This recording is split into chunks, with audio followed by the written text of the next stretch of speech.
J'ai toujours essayé de penser toute activité que je pouvais avoir, toute production, dans une question de l'art.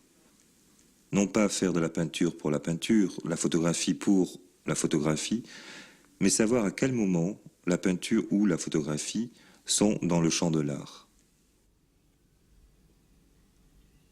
Venant moi-même d'une formation de type très photographique, j'ai envie d'aller voir si c'était possible de produire des objets photographiques qui soient eux-mêmes de grande qualité, je dirais technique et plastique, et qui en même temps pouvaient proposer un champ d'investigation artistique intéressant à l'époque. J'allais beaucoup en Espagne à ce moment-là et j'ai commencé à photographier sur une zone en dehors des villes, des lisières, des paysages indéterminés. J'ai commencé à faire à partir de 1977 une série de photographies, de plans films faits d'une façon comme ça assez lente. Et donc j'ai pensé que la façon peut-être d'aborder le paysage d'une façon lente et d'essayer de regarder avec les deux yeux à travers une chambre photographique qui était un peu comme la première architecture du paysage pouvait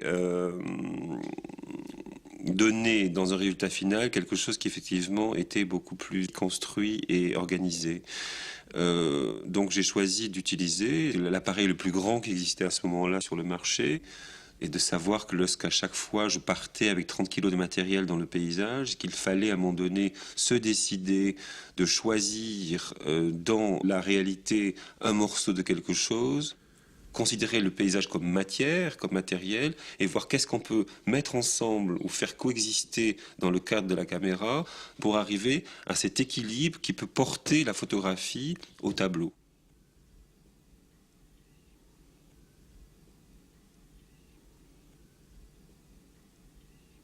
Lorsqu'on regarde quelque chose, avec les yeux, on choisit une chose plutôt qu'une autre.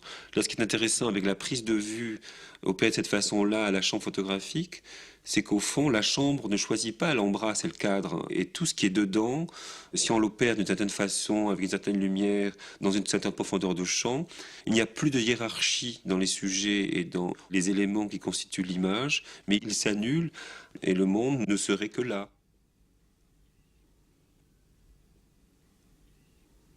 L'idée, l'utopie serait que ces images, ces tableaux constitueraient le monde, une espèce d'objet de pensée qui effectivement représente le monde dans son entier.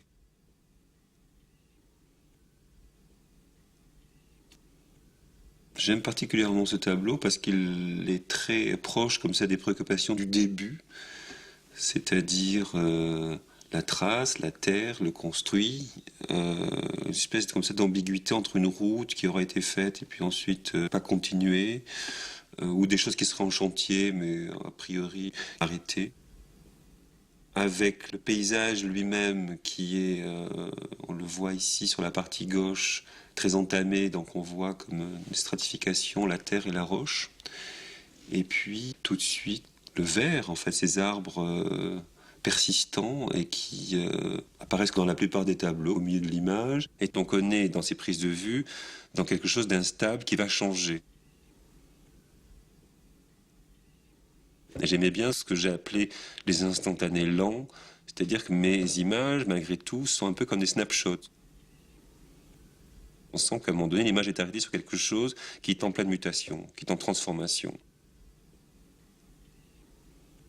J'avais choisi ce site pour lui-même, sans les personnes.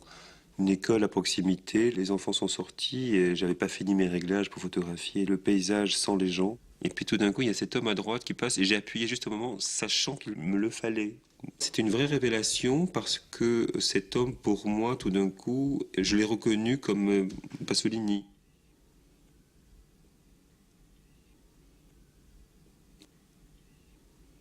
J'ai essayé beaucoup de photographier dans des lumières qui, en général, ne sont pas des lumières bonnes pour les photographes. C'est plutôt des lumières genre midi, 2 heures d'après-midi, quand le soleil tape énormément. Parce que lorsqu'il y a des ombres, tout de suite, on rentre à nouveau dans une narration, dans un contexte, je dirais, plus dramatique. Ce qui m'intéressait, c'est de donner du poids à des situations, à des paysages ou à des constructions, je dirais, un peu triviales. Cette maison est tellement figée dans sa perfection de construction, la peinture, les tuiles, il n'y a rien qui dépasse, tout est extrêmement bien fait. La pioche devient un élément de nature morte, mais comme au sens d'une peinture classique. Et ce qui fait qu'au fond, après, l'image elle-même, elle porte en elle toutes ces contradictions, et ces énervements, ces séductions, cet humour, en même temps cette tristesse. Et puis, est-ce que ces maisons sont réelles? Est-ce que ces maisons ne seraient pas en papier? Le papier photographique rend quelque chose qui, soi-disant, serait une maison qui existe, mais lorsque vous la regardez, vous hésitez, vous ne savez pas réellement si c'est une maison. Je sais qu'au moment de ces prises de vue, il a toujours été important pour moi de savoir que les photographies que je faisais allaient être tirées à un format précis, être encadrées, être mis sur le mur. Donc la dimension est une dimension qui a été choisie un peu en fonction des contraintes des papiers, etc. À l'époque, parce qu'aujourd'hui, la technologie permet de faire des photographies plus grandes, donc c'est 103-130 cm.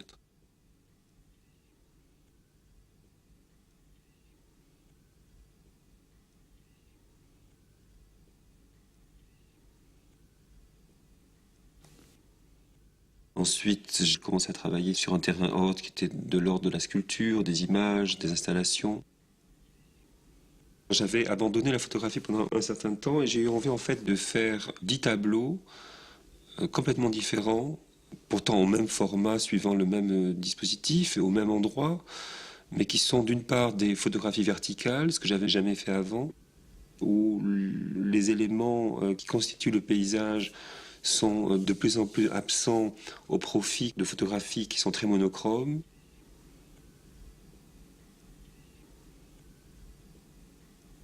Et cette série des cyprès va d'ailleurs me servir ensuite à mettre en relation des sculptures et des photographies. C'est la même image qui est mise dans une boîte en béton, la boîte pouvant être ouverte ou fermée et installée d'une manière aléatoire dans un espace donné. Ce qui est intéressant, lorsqu'on ouvre la boîte, c'est que le couvercle de la boîte, dans une matière extrêmement sablée, et l'image du cyprès, au sol, l'apparition du ciel entre les cyprès, on est comme dans un puits. La répétition des images et ensuite le rangement des objets qui se superposent et finit par une architecture.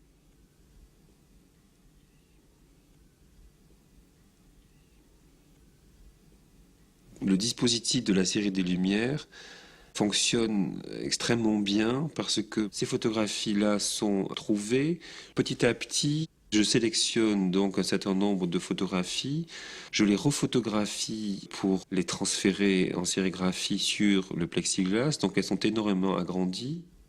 Et par transparence, on voit le mur blanc sur lequel elles sont accrochées. Nous avons la trame d'impression dans la photographie trouvée. Nous avons une deuxième trame qui apparaît avec la sérigraphie.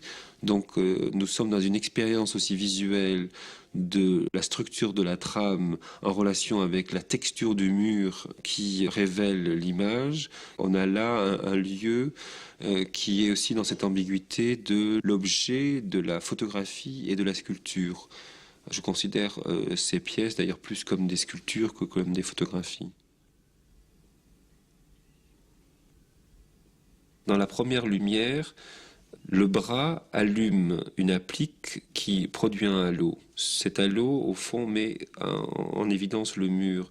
Donc c'est une façon de dire nous allumons le mur.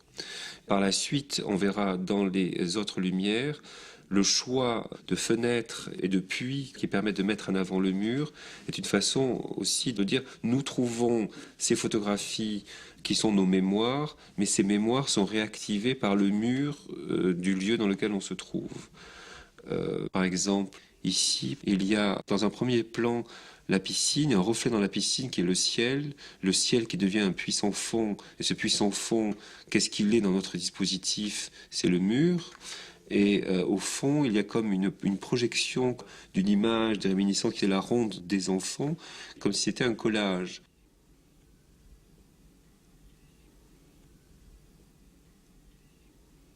Dans mes travaux les plus récents intitulés Panorama, j'ai décidé de garder le même système que le système des Lumières.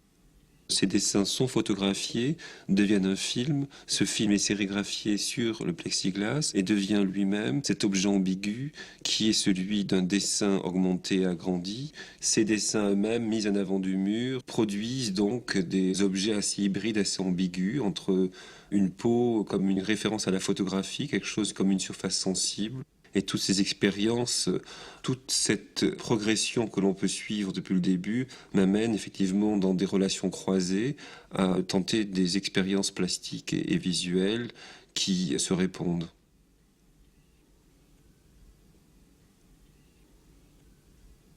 En 1996, un retour à la photographie s'opère d'une façon un peu inattendue. Au cours d'un voyage en Argentine, je fais un certain nombre de photographies un peu pour le plaisir. Ces photographies s'enchaînent, il n'y a pas de narration, pas d'histoire particulière. Les lieux dans lesquels ont été prises ces photographies sont tenus secrets. Ce qui m'intéressait, c'est une promenade comme ça dans le monde. Ces lieux sont sélectionnés d'une façon extrêmement précise, qui sont liés à ma propre histoire et à certains événements qui m'amènent d'une ville à l'autre. Il y a là aussi comme ça une expérience visuelle sur une stratification de l'image dans la ville, avec le rendu des couleurs, mais aussi la matière, la nature, l'architecture et le tremblement, les frémissements de l'ensemble. Sans anecdote, c'est aussi d'une façon très à distance, comme ça, de montrer aussi la perte d'identité. Par contre, je recherche une grande précision, une justesse, un rapport au monde et aussi une distance juste avec celui qui regarde, avec une espérance de prise en charge de celui-là sur un travail qui, effectivement, a priori, est assez fragile. Il est fragile parce qu'il démontre rien.